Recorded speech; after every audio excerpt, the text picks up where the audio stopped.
my name's Kerry. I'm the CEO and founder of KLB Financial Management. I'm also known as the Chatty Bean Counter.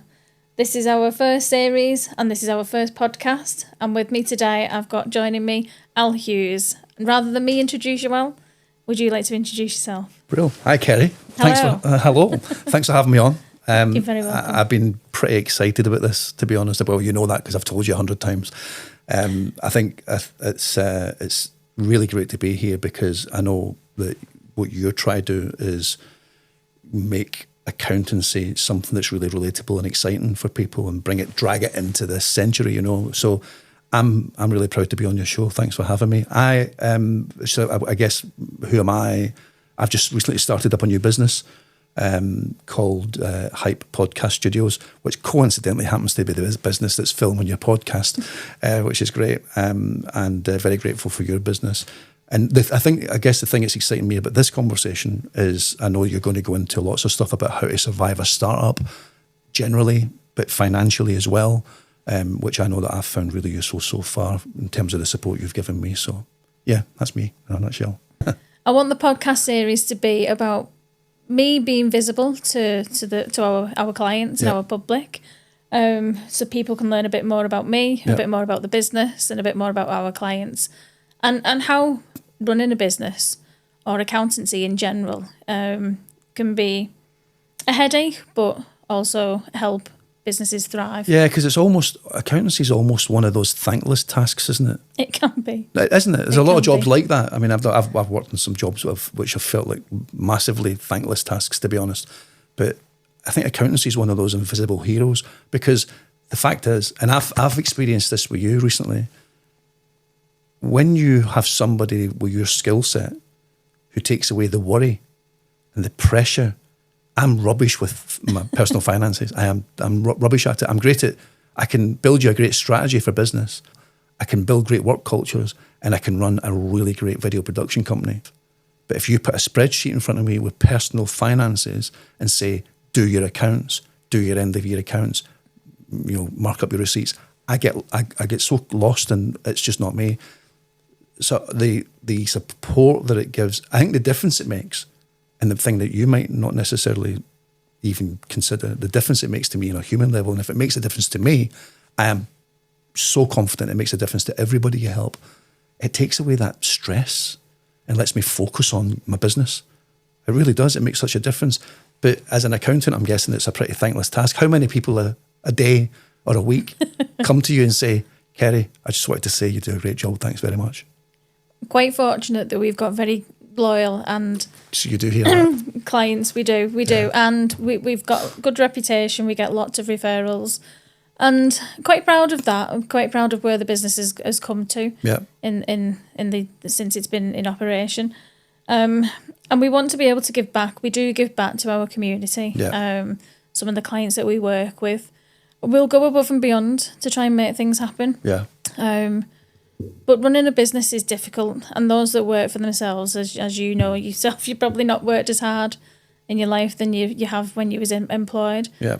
And we appreciate that, and we want people to be able to come to us and say, Kerry, you know, one of the team to just say, we've got this question, and there are no daft questions. I want to understand, as a new business owner, it can be quite daunting. And I will do another podcast at some point about what it is, what's entailed with setting up a business, because there's just not enough information out there. There's not. You're right. New business owners. You know, I think you're right. And getting to the point where you feel that you've got the bandwidth just to deal with the numbers and the figures and the money, because you're so frantically busy setting the business up. I mean, you saw me setting this business up from scratch. I mean, this studio was an empty box, and I'm really, really, really super proud of what I've done with it. But that took day and night for weeks and weeks, a couple of months. Yeah. Literally day and night, and try to find myself focusing on numbers and finances and stuff. I just couldn't find the time. But it's so critically important because if you don't get that bit right, everything else you build up falls over, right? Yeah. You operate quite differently to most accountants that I've ever met in my life. We try to. It's just such a relaxed approach, but still really tight and professional. Yeah, we're proud of ourselves on that relationship we've got with our clients. the whole podcast series that we've got is about us looking forward, about accountants doing things differently. Yeah. We're unfortunate in a way that we work in a sector where many people can call themselves an accountant and they're not. Yeah. So it's really hard to articulate what our skill set is, what value we can bring to a business. And I think that's probably what's differentiated us between other accountants in the past is it's not about filing a tax return, doing the VAT returns. They come part and parcel. It's about helping the business. Where do you want to be in 5-10 years' time? Do you mean helping your client's business? Yeah. We do that from the outset. Where do they want to be? The compliance stuff, which is that's what we call it, compliance, is filing your tax returns, paying your tax bills, filing on time. We call that compliance work. So much more than that. So I had done a podcast last week with a woman in business called Katie Forsyth, and she is, to my estimation and to many other people's, probably the cleverest, most skilled and most impactful leader in the recruitment space within contact centres. It's incredible what she's achieved. And in our podcast, we were talking about how people in the workplace are kind of overlooked in contact centres, and especially by the leadership. And there was a phrase used which kind of it's kind of similar to what you've just said. And we said together, it's very important that the leadership in contact centres sees beyond the spreadsheet and beyond the bottom line, and actually sees the human beings and their people. And when they understand their people in that way, they'll actually be able to build better relationships and get more out of them. Absolutely. I think that's what you do, because it's what certainly my experience with you has been that you look beyond the client. Yeah. And this wasn't just another transactional thing where you were doing returns and managing. You actually really get to know the human beings that are inside your clients. That's what we're there for. Yeah. We're there to make your life easier. Yeah. Our clients' life easier, and help you achieve those goals that you set for yourself, and why somebody comes to work for themselves in the first place. And it's such a difference maker. Yeah. You know, it is. You can ask my wife, who you know, right? We do, Claire. Claire, and I said, you know, when I first signed up and we had that first couple of conversations and you got me set up on a few things, we hadn't really done much with my finances. That's right. But I went home that night and said, it's amazing. It's like a weight's been lifted, you know. You don't remember you saying that? Many years ago, I was in quite a bit of debt. And it was for a number of reasons. You know, I had, Claire and I couldn't have kids. So we'd done IVF a few times and it was very expensive. And apart from being pretty traumatic for both of us, but especially Claire, but I got myself in a lot of debt in the process as a result, and there were other reasons for that as well. And I remember when I finally said one day, I'm going to sort this, and over the space of time, I cleared my last penny of debt. And I remember turning to Claire and said, my God, it actually feels like somebody's lifted a lead weight off my back. That's what it felt like almost when it felt like the worry and the stress about having to manage my finances while I'm trying to do a startup, and I'm trying to garner a client base, and I'm trying to put myself out there as a brand, all this other stuff that's keeping me awake at night. The fact that Kerry stepped in and done this the way she's done it for me, it felt like a lead weight being lifted off my back, and that's genuinely the end. And so when I say the invisible power of an accountant, the things that you don't maybe see, that's the impact it has, certainly on me on a human level, you know. I do try to put that personal touch for what we do. You know, like you say, we try to build those relationships, provide a good customer service. You can pick up the phone to us morning and night, and ask questions. You know, we'll be there. Any questions? What's the meaning of life? What's the lottery numbers next week? Might not be able to tell you that. But pretty much we get asked lots of different things. If you can tell me the lottery numbers for next week, you've got a friend for life. We wouldn't be sitting here if we knew that. Neither of us. We'd be talking to each other from our own private islands. Sounds like a good idea. That sounds like a great plan. Someone was saying a networking group not too long ago, like, what's your sales pitch? What do you do that? And I was thinking, that's really hard as an accountant. What can that be? And I was speaking to somebody who was a bit cheesy, but they were like, so you're a problem solver. you solve problems, and I was like, well, yeah, we do to some degree, but we're also an enabler. We help. So how to get to A to B. That's what. I think you're downplaying that a bit. I feel like I have done a little bit, but I think you have, because enabler is a great word for you. Enabler is, because, yeah, I agree with that word. I like that word. Enabling is a great word to explain it. Like you've got a creative mind. I take my hat off to you, because I don't have that in me. I don't have that creative foresight to be able to create something. You created this wonderful podcast space. People with a creative mind, I take my hat off to. But yeah, I would. Thank you. Thanks very much. Blush. But I actually think that you're very creative in your space, because earlier on we talked about what's the difference between you and other accountants. I'm sure there's other people like you out there. There are. But I think the way that you approach accountancy and financial management is pretty creative. That's how it feels to me. I wanted to go back a little bit about you and your business and how you come to set up Hype Podcast Studios. Where did it come from? Yeah. How long have you got? Jeez. So a potted history of me is way back in the day, way back in a previous life, in my late teens, early 20s. I was trained and sort of went through a whole series of events in terms of becoming an actor and working in the performing arts. Oh, right, okay.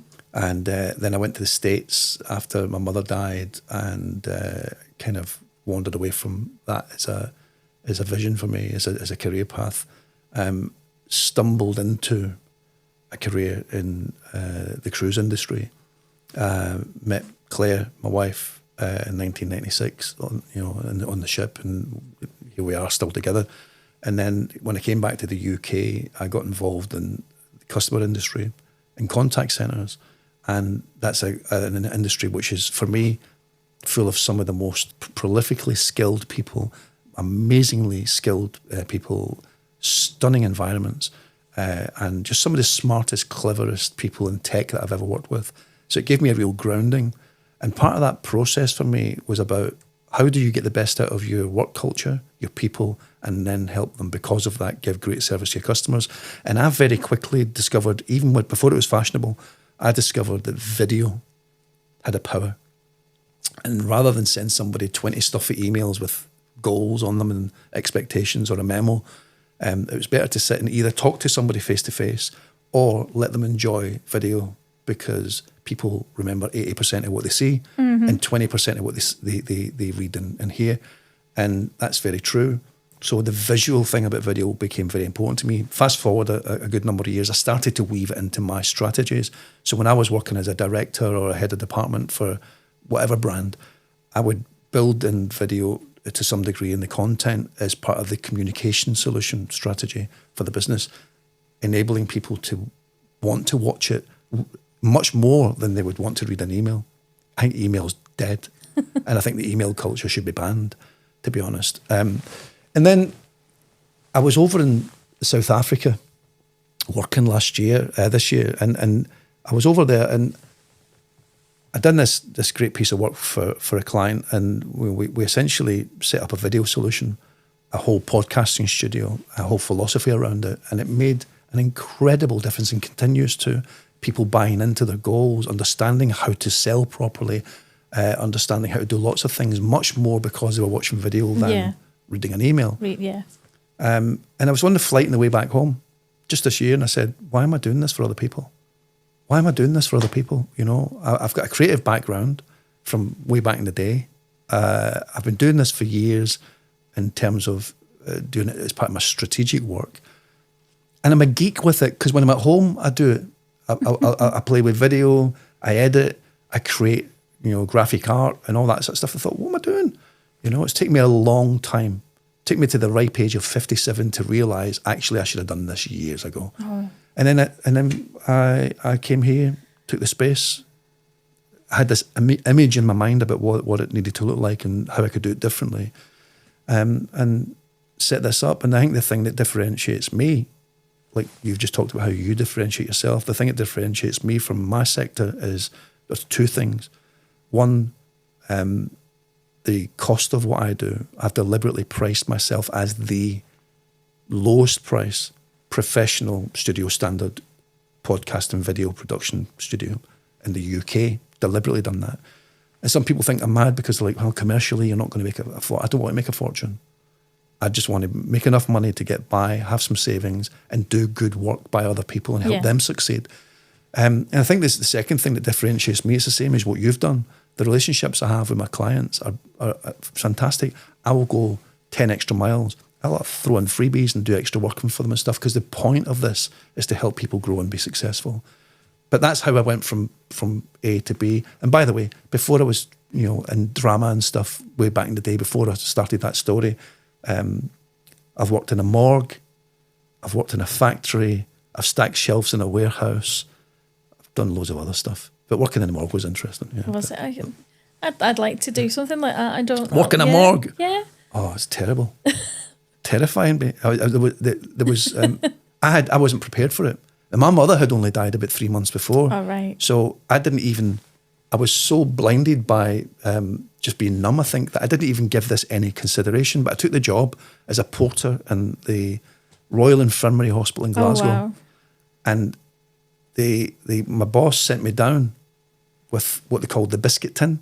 So when somebody passes away in intensive care, they wrap the body up, and that was my job as well, to wrap the body up in cloth and sheets, tape it, and then you lift the body up, you and another porter, and you put it in what's called the biscuit tin, or what we call the biscuit tin. It's a big tin rectangular box with a huge big lid. It's essentially a tin coffin. Yeah. On wheels. Like, when somebody gets moved between wards, they go on a bed on wheels. It's a bed on wheels, but with a dead person in a box. And he said, take it down to the morgue. And he showed me previously how to label things. And I took it down. And we opened the biscuit tin. And the guy that was with me, they set this up deliberately. The guy that was with me said, I'll be back in 5 minutes, got to go to the toilet. And I'm standing there. I labelled this body and opened the biscuit tin. And what nobody told me was bodily fluids are released when somebody dies. And this body moved. Oh, my and God. made a groaning noise. Oh, my God. It kind of went... and I ran like... Now, that'd have been my first and last day. It was all very almost my first and last day. But I was taking I took that job to save the money to get to America, to get to cruise ships, to get a flight ticket, because it was all sort of hand to mouth back then, money wise. So I'm grateful for the money, and it got me, because it got me to America, and I met my wife, and everything else I've talked about happened. But that was an interesting job, working in a morgue. Weird. I'd not thought about that for years. We've been thinking about doing a podcast series for quite a while now, and just never done it, never bit the bullet. So when you moved in next door to our office and we were having our conversations about your setup, I was like, I need to bite the bullet now and work with Al to do our series. And, and I'm really grateful, because here we are now. I think it's great. And you, like I said, I've got choices, and there have been a couple of conversations I have with people who wanted to do podcasts that I've said no to. Fact, right? Yeah. Because I don't necessarily believe in what they're trying to achieve. When you talked about what you wanted to do with your customers and how you wanted to kind of almost revolutionise how I think become a personality within your brand, within your industry. Yeah. And I think the other thing about your vision about transforming how people see accountancy and making it a bit more fun, a bit sexy, a bit more interesting, a bit more engaging, something that really attracts people. Well, hats off to you, because you're dealing with an industry which is hundreds of years old and has never been those things. But you are the person to transform it. So when you said, this is what I want to do and this is what I want to do with the podcast, I was on board in seconds. Yeah.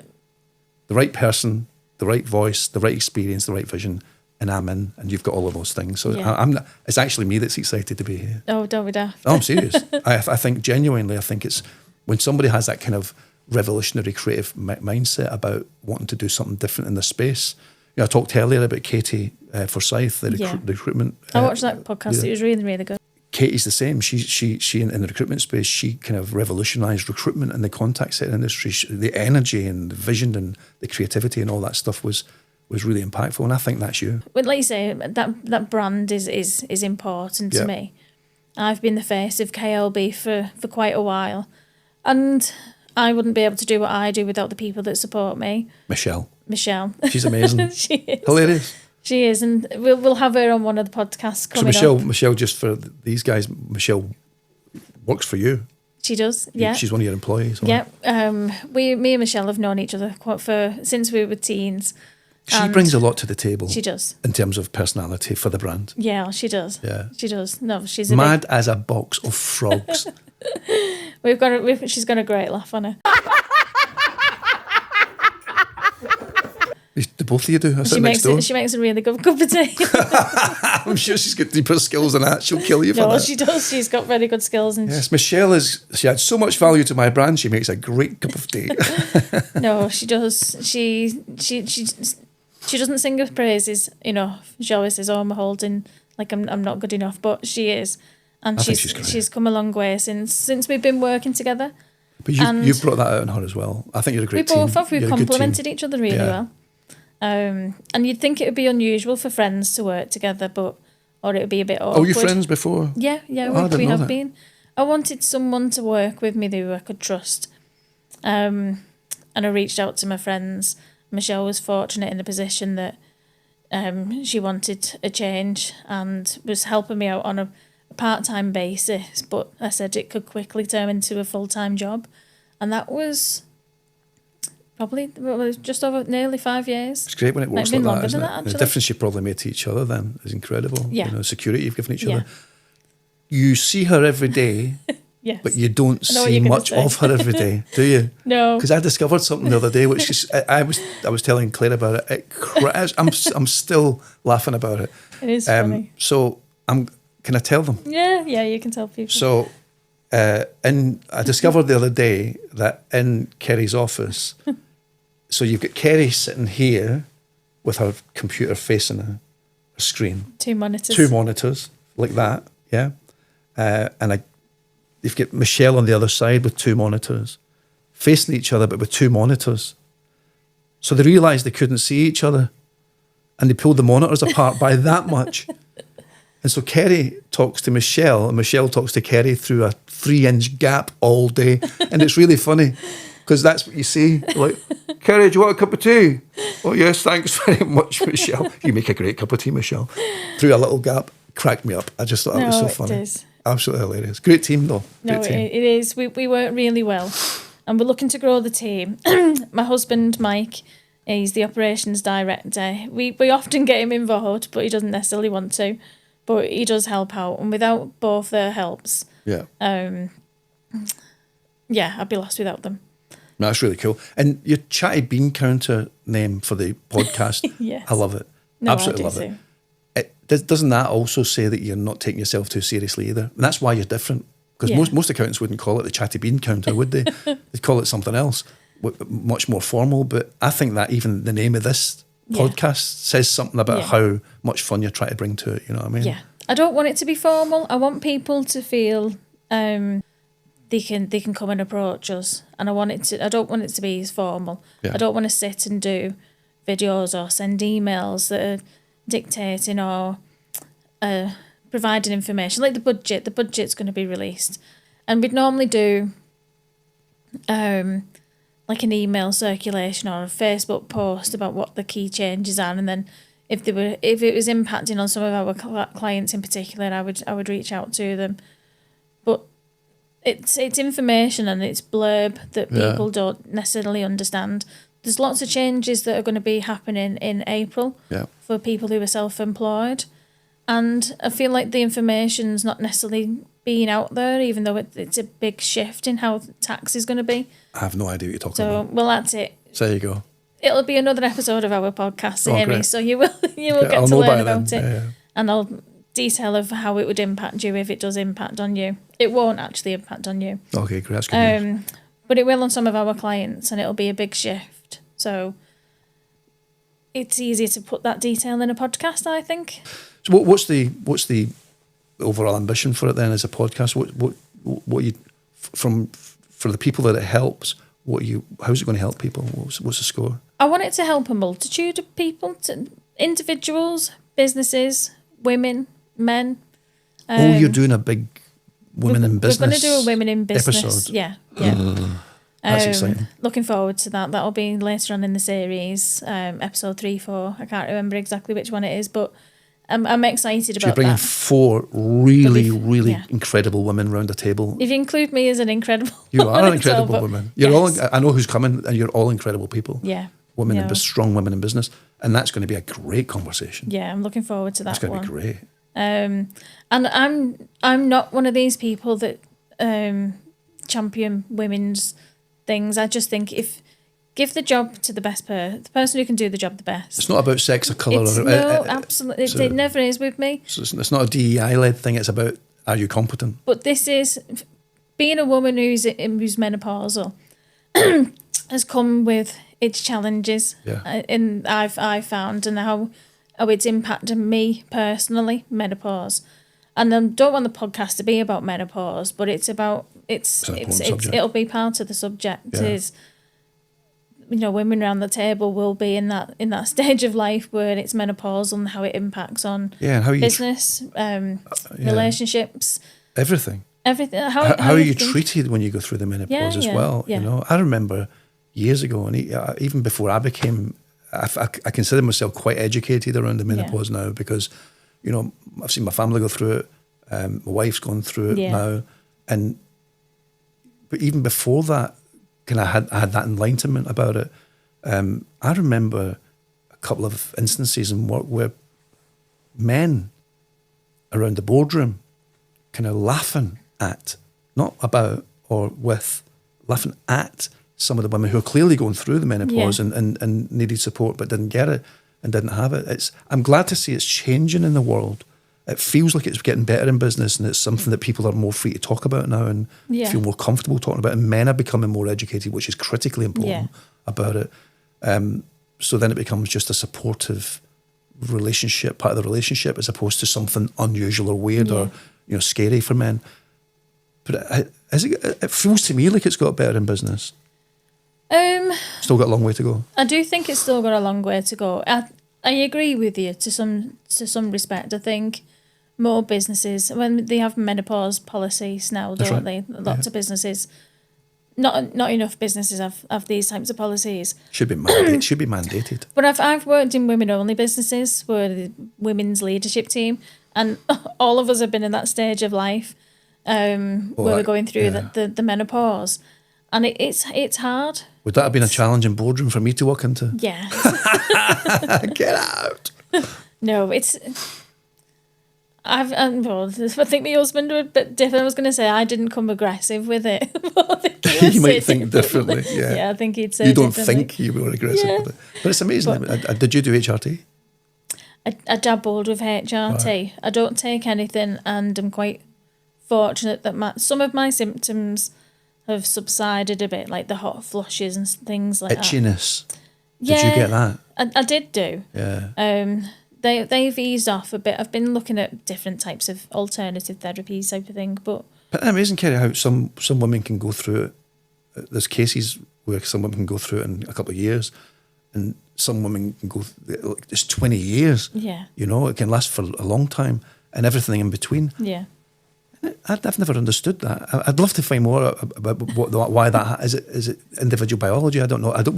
Why does it take so long for some women to go through the menopause? I don't know. I really don't know. And I started mine early. My mum was early with hers. How old were you when you started? 41. That's quite early, isn't it? Yeah.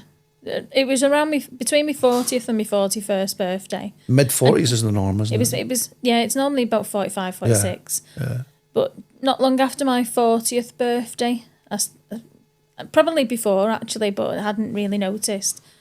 But I remember my 41st birthday, we went out and I was having shocking flushes, and I'd have like my hair would all be wet at the back, and my clothes were crazy.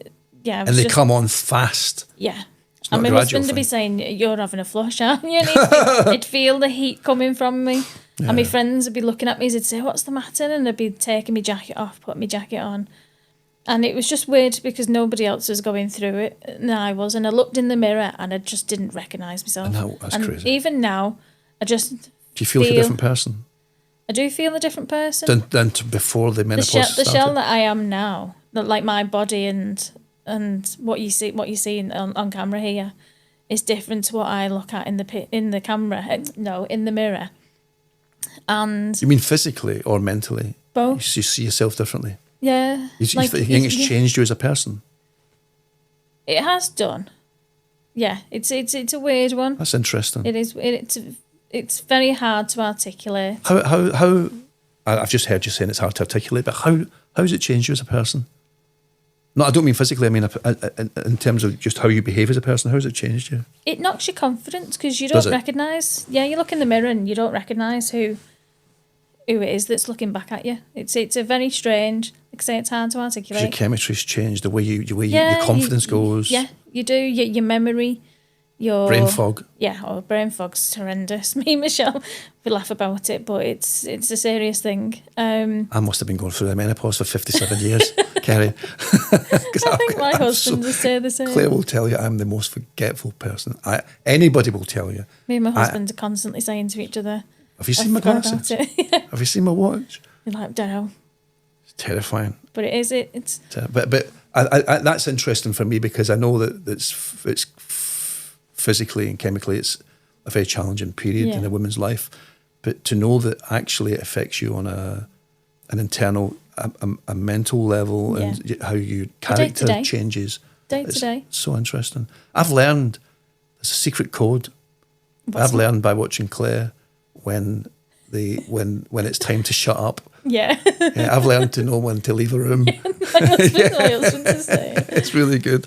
But being with someone going through it has, in a serious note, has taught me how to appreciate it, understand it, support it, learn from it, and actually it's made me understand it in the wider world a lot more as well. Yeah. You know, so but the great thing is 10 years ago a man and a woman wouldn't have been sitting having this conversation. No. Wouldn't they? No, you're right. It's been such a progressive few years. Yeah. And it's such a critical thing. So your Women in Business episode, I'm sure it'll get into this. It will do, undoubtedly, because there'll be women around the table that are going through menopause, and I want to touch on it because it is taboo in some instances, and I just think as a business owner and women who have done really well for themselves,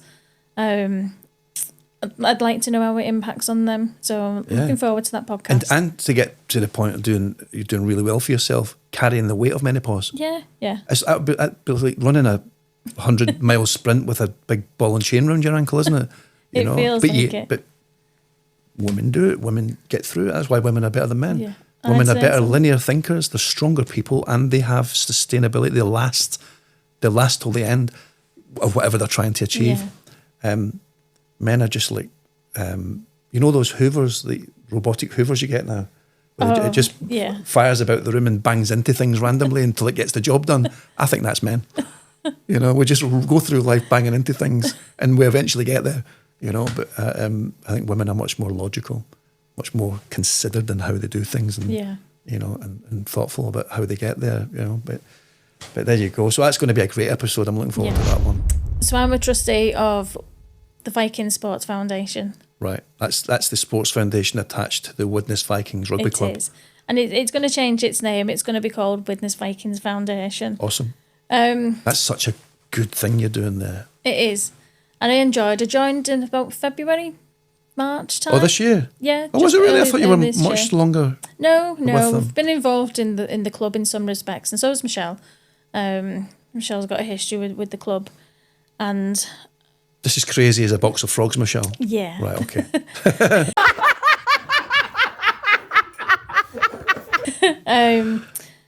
And we spoke about me joining a board to be able to help, like a local organisation. Yeah. And the foundation advertised for trustees, finance trustees in particular. And I've got a lot of experience and knowledge, and I've some wonderful things that I've achieved with charities over the years. What is the foundation then? What is it? So it's the Widnes Vikings Rugby Club. They have a foundation arm. But what goes on there? There's two entities that complement each other. Right. The Widnes Club, Vikings themselves, the club as we call them, is everything from the first team and what goes on the pitch, and being in ideally the Super League. That's our aim. And the foundations, everything that supports that, so all the community elements. So we've got a wheelchair team, learning disability team, golden generations. We're going to have a podcast on it. We're going to bring Simon Fox in, who's the foundation director, and talk about it, because doesn't have its own identity at the moment, but that's something that we're changing. We've got probably one of our longest clients actually. Simon Nolan, he is the director and founder of EXP Northwest Limited. I'm conscious of him. I'm also conscious of the fact that I need to send them some stuff so he can do a sign for me. Simon, he's still owes you his email. Simon, sorry mate. But Simon will come on, and it'll be interesting to talk to him because he's a solo director. He didn't set up the business on his own initially. He started with his brother, but unfortunately his brother passed away. And I want to draw from Simon, like what that's been like, having the business on his own and what challenges that he's had to overcome. Yeah. And really good guy, Simon. He's like I say, he's been with us for many years now. Came to us in a pickle with his accountancy. We sorted that out, and we've been able to help. And the Chatty Bean Counter stepped in. That's it. The Chatty Bean Counter's done exactly what she needs to do, and we've helped him with his business, reducing and managing his tax. His strategies of where he wants to be, so that he's getting a better quality of life. Yeah. So we'll have that conversation with Simon. That's another good podcast. So it sounds like the season. We've got some really good episodes coming up. Sounds brilliant. Yeah. And I won't spoil it. You obviously it's your show, so I don't want to spoil it for you. But you're building up to a final episode, which I am dead excited about. I'm excited for the whole season, right? Because I think you've got this. Your podcast plan is incredible. It's going to be so engaging. But the Women in Business one stands out for me. It's something I'm so excited about. But the final episode that you're planning, I'm really excited about. The masterclass. So that's going to be about. Well, there's quite a few little things in there really, but it'll be an educational piece, but not too techie. I want it to lead from what people want really. What types of questions do they ask? Do they want from their accountancy practice as well? So if anyone has any questions, comment below and we can build that into our future series. Brilliant. That'd be really interesting. That's really cool. I'm really pleased where the business is at the moment. Good. And I'm looking forward to just growing, just being different within your sector. Yeah.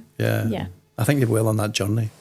I hope so. Well, the Chatty Bean Counter is going to take care of that. The Chatty Bean Counter is part of it. And it's true. It's so refreshing. It is so refreshing. And for me, I mean, I can't speak highly enough of you as a person.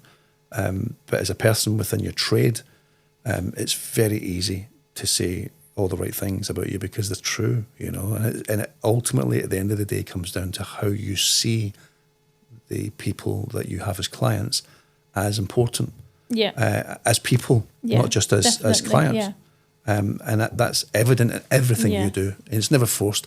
And like I say, I know I'm probably the same for other people, but it's one of the key reasons why I said, right, it's the Chatty Bean Counter for me, because that's a safe pair of hands, Yeah. That's how it feels. I'm glad you feel that way. I do feel that way, just for the record. No, thank you for having me on. I've really enjoyed it. And it's like I said, easy for me to get involved in something like this, because when you believe in what you're trying to achieve, what you're trying to do in your industry is amazing. So I'm just dead excited by it, and I'm really grateful for you having me on as your first guest. Thank you. You're very welcome. Thank you for making it nice and easy for me. My pleasure. My first podcast. Thank you, everybody. That's the end of our first podcast. Look forward to seeing you on the next. Kerry, the Chatty Bean Counter. Kerry, the KLB founder. Kerry, no one can doubt her. Chatty Bean Counter. Kerry, the Chatty Bean Counter. Kerry, the KLB founder. Kerry, no one can doubt her. Chatty Bean Counter. Oh. Accounting with style, the KLB smile.